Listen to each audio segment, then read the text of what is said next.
Hey there. Thanks so much for downloading Visual Studio 2015. My name is Jeff Fritz, and I want to talk to you a little bit about some of the cool features, some of the things you might not know about that are going on behind the scenes inside of Visual Studio. It's not just a text editor or a debugger. I want to show you some of the cool tips and tricks, some of the secret things that you can find in there that'll help make your day-to-day tasks faster and even more enjoyable. Let me show you some tips and tricks about how I've been navigating around and using some hotkeys in Visual Studio to help my development process.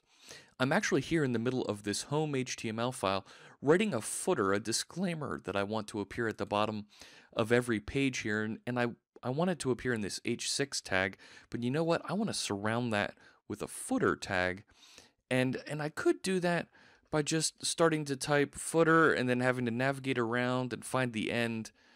But that's a little bit messy.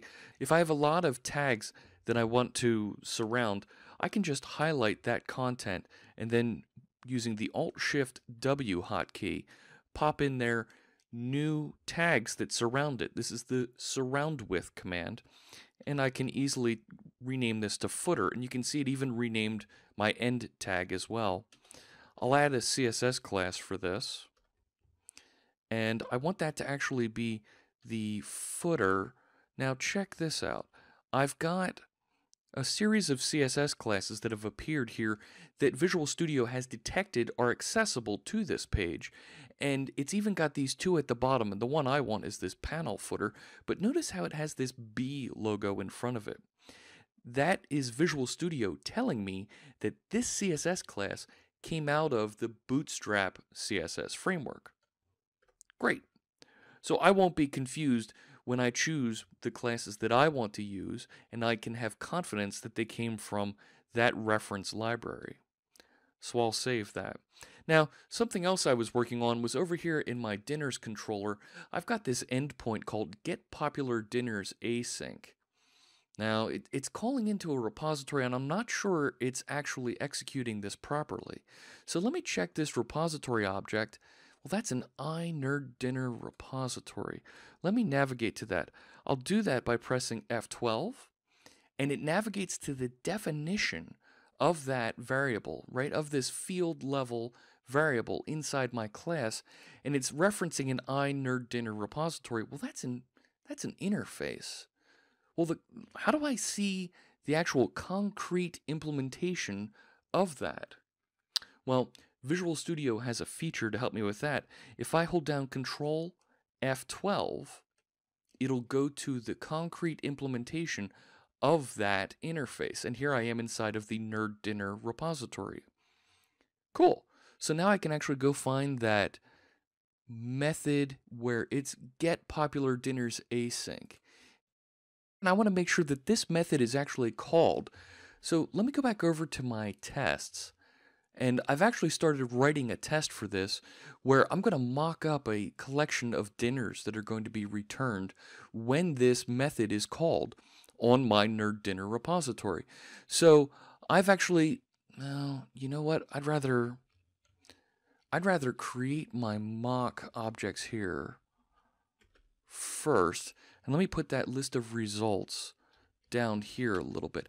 Now, I moved that list of dinners by using the Alt-Down key. I can also move it up using the Alt-Up key, and I can move it around wherever I need that code to live.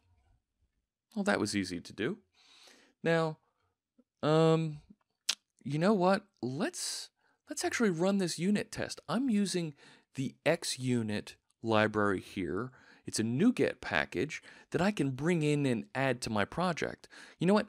Let me make sure I'm using the latest version of that NuGet package. I'm going to go to the Quick Launch toolbar in the top right there, and I can type NuGet, where I can manage my NuGet packages.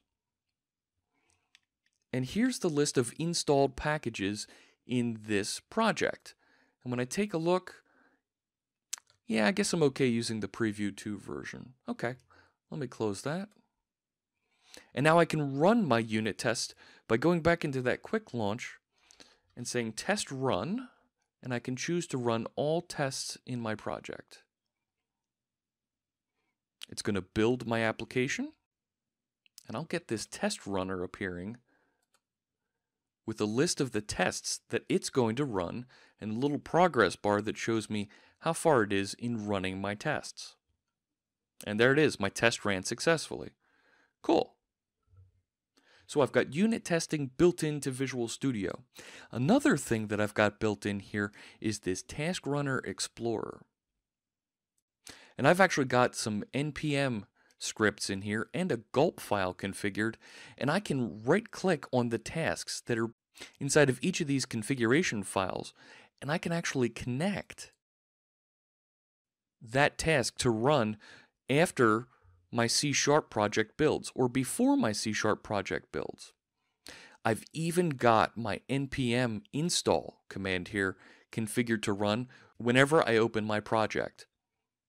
This way, if I make some changes to my collection of npm packages, or one of my colleagues does inside of their project, and I get a new copy when I fetch a copy from source control, when I next reopen my project, I'll get those packages reinstalled for me and brought up to date. There's a lot more really cool features hidden all over Visual Studio for you to check out and find. Try using the quick launch bar with a Control Q, type the name of a task that you'd like to use, and it'll search Visual Studio to find that feature for you and let you run it. Thanks a lot for watching, and good luck to you as you build your next project in Visual Studio.